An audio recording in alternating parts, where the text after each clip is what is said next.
अष्टसहस्री टीका में, जो कि आत्ममीमांसा ग्रंथ पर लिखी गई टीका है, अष्टसती टीका में आचार्य कलंक समझा रहे हैं। बौद्ध दर्शन ने कहा कि जो आप द्रव्य की नित्यता बोल रहे हो वो नित्यता नहीं बन सकती।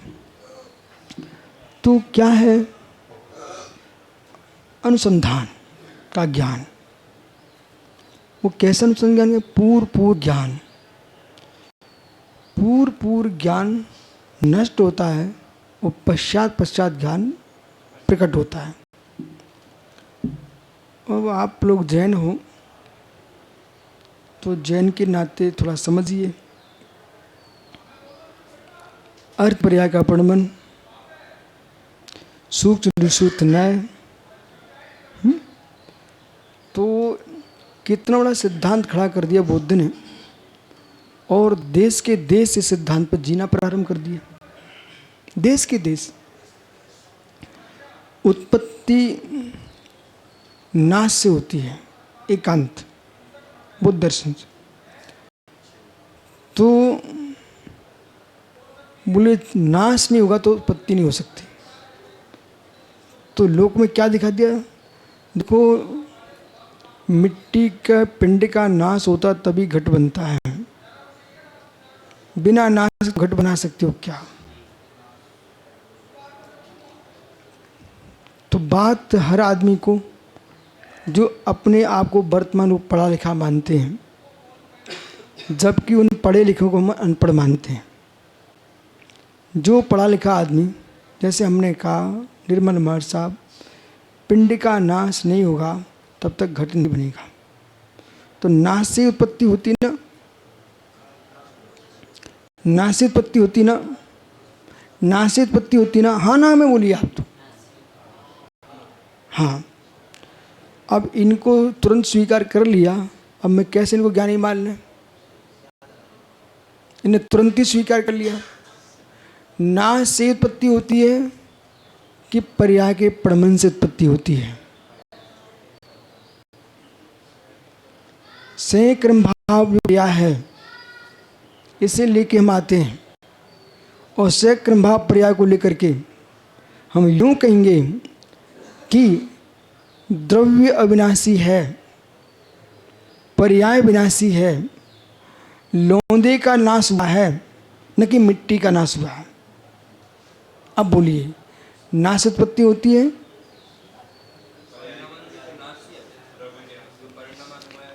परिणमन का नाम नाश अवश्य है, पर परिणमन जो हो रहा है परिणामी के अंदर हो रहा है। तुम परिणामी को माने बिना नाश कह रहे हो ना बुद्ध। आप परिणामी मान लीजिए, नाश में स्वीकार कर रहा हूं। तुम परिणामी को भी नाश मान रहे हो, परिणामी को स्वीकार ही नहीं करना चाह रहे हो। द्रव्य को स्वीकार कर लो ना, परिणामी द्रव्य है। इसलिए तुमने तुरंत क्यों कह दिया हो? ऐसा बोलो कि परिणाम जो पर्याय का नाश जो है वो निरवयव नाश नहीं है, निरवयव नाश नहीं है, तुच्छा भाव नहीं है। इसलिए न्याय शास्त्र का अध्ययन नहीं होगा, व्यक्ति देव सा गुरु की पूजा करते करते भी मिथ्यात्व में रहेगा, क्योंकि उसे पता ही नहीं है कितना सूक्ष्म भंग है। कौन सा सूक्ष्म भंग है? मैंने मार साहब से पूछा, नाश कार्य उत्पत्ति 6 हेतु, कार्य की उत्पत्ति हेतु 6, तो कार्य की उत्पत्ति हेतु 6 वो कैसे? उत्पाद में ध्रुवतम से सद्रव लक्षणम। हमने उत्पाद में ध्रुव्य को स्वीकार किया है, लेकिन उत्पाद में ध्रुव्य जो है वो सत है, सद्रव्य का लक्षण है। सत्ता का विनाश किए बिना उत्पाद में ध्रुव होता नहीं। इसलिए धर्म कीर्ति हो, नागार्जुन जी हो, सांतरिक्ष हो, सभी से अपन ने पढ़ा है, सभी को समझा है कि सर्वाधिक क्षणिकम की जो दृष्टि उत्पन्न की है नागार्जुनी ने, समझ रहे कि नहीं?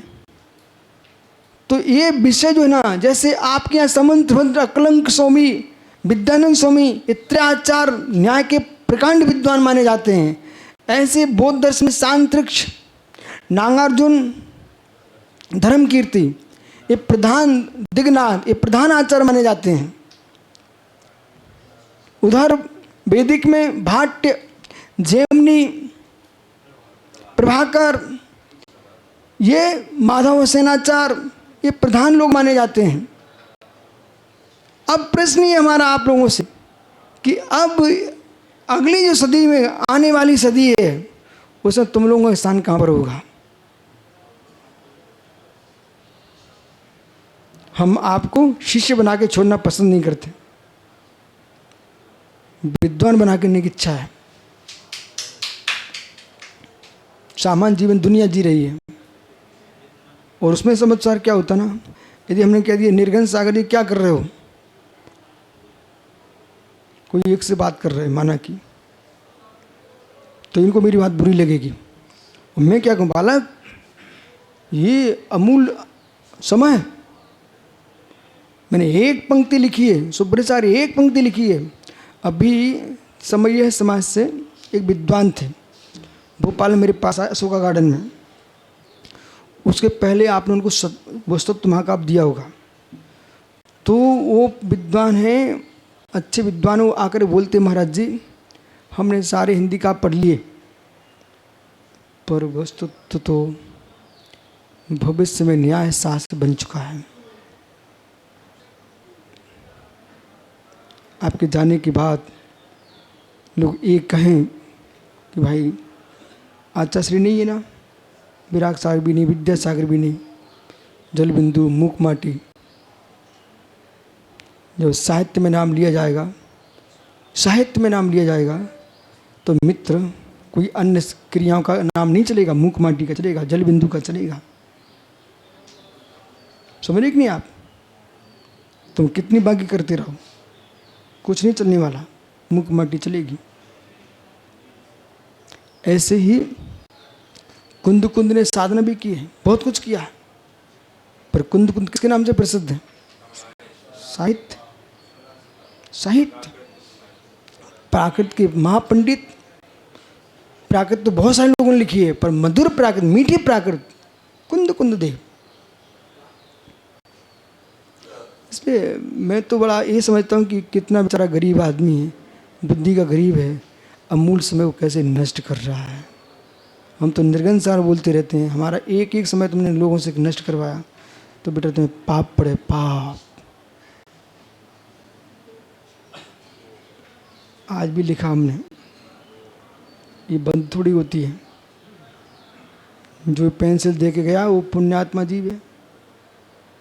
इस पेंसिल से कितनी जिनवाणी लिखी जाएगी, ठीक है।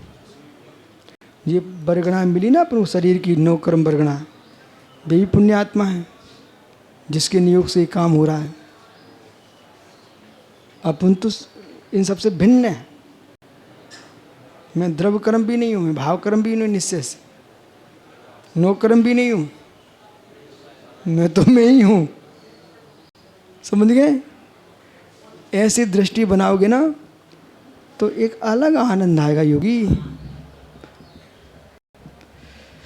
तो ये संग निसंग सही विषय समझ में आ गया ना।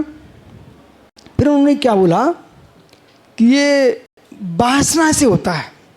मैं आप भूमिका बता दे रहे पर उत्तर देते रहेंगे, समय क्यों बहुत हो गया। वासना से होता है, बोले संतति से होता है, बोले वासना से होता है।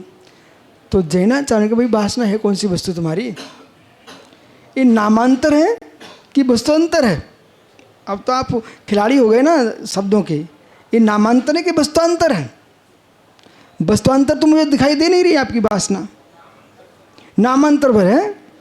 जिसे तुम वासना कह रहे हो, संतति कह रहे हो, उसे नामांतर बोल लीजिए, वस्तुअंतर नहीं है। ये वासना किस में हो रही है, किसकी हो रही है? जो ज्ञान तुम्हें दे के जा रहा है दूसरे ज्ञान को, हम लोग क्या कर रहे हैं? मति सतवदी मना परे केवल ज्ञान, ये पर्याय है ज्ञान गुण की, न कि भिन्न ज्ञान है। कहोगे कुछ?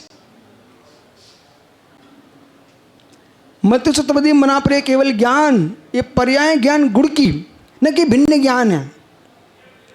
अरे भैया पूड़ी खाजा रोटी पराठे बाटी ये परियां हैं आटे की, न कि भिन्न वस्तु है। कहो कुछ सही है। ऐसे ज्ञान सामान्य से सभी ज्ञान एक ही है, पर्याय की दृष्टि से भिन्न तो है। ज्ञान एक मानेंगे तभी दर्शन से, अवग्रह से, या से, आवाज से, धारणा से, तर्क से, अनुमान से, आगम से वो जीव जान रहा एक ही जीव। ऐसा जैनाचार्य कह रहे हैं, आगे विस्तार से समझेंगे।